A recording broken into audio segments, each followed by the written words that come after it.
کہ I am F کے ساتھ ایک پہاڑ تھا جو کہ سر ہوا اور یہ معاہدہ جو ہے وہ طے پا گیا ہے. کل آپ نے ایک اور خبر دی کہ این ایف سی کے بارے میں بھی ہے جو فائننس پیکٹ ہے وہ بھی ہو گیا ہے. کچھ سر اس کی تفصیلات بتائیے, کیونکہ کہا جا رہا تھا خیبر پختونخوا اس کے اوپر تردد کرے گا, وہ کچھ مشکلات آئیں گی اس کے اوپر.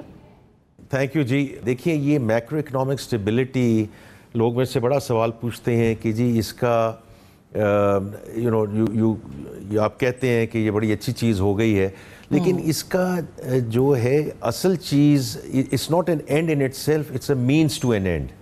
دیکھیے آسما, یہ اگر ہم یہ نہ ہو پاتا تو ہم نیکسٹ انویسٹمنٹ کی بات کرتے ہیں.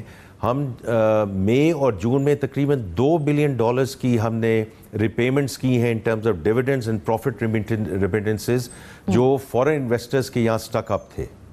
So we have started this fiscal year on a clean slate. اسی طرح ہماری کریڈٹ جو سوورن ریٹنگ ہے وہ اوپر جانی شروع ہوئی ہے, اور ابھی آپ نے ذکر کیا انفلیشن کا, الحمدللہ now it's in single digit, اور یہ single digit across all matrices in terms of headline, core and average inflation.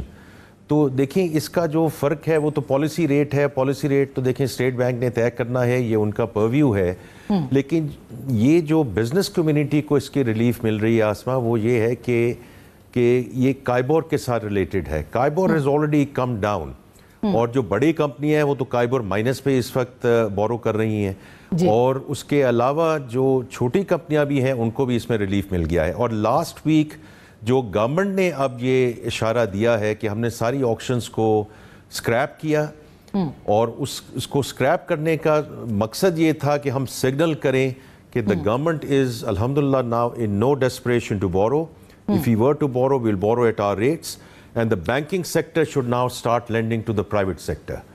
Because یہ میں چونکہ اپنے آئی ایم ایف کی بات کی ہے تو اس میں صرف 2 وجوہات تھیں کہ why we went into this extended programme, a larger and extended programme.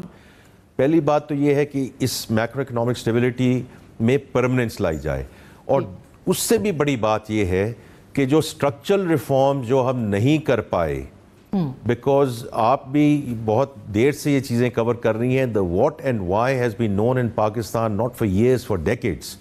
Tax to GDP, energy reforms, state-owned enterprises, privatization agenda. تو ان ریفارمز کو ہم آگے لے جانا چاہ رہے ہیں under the IMF umbrella.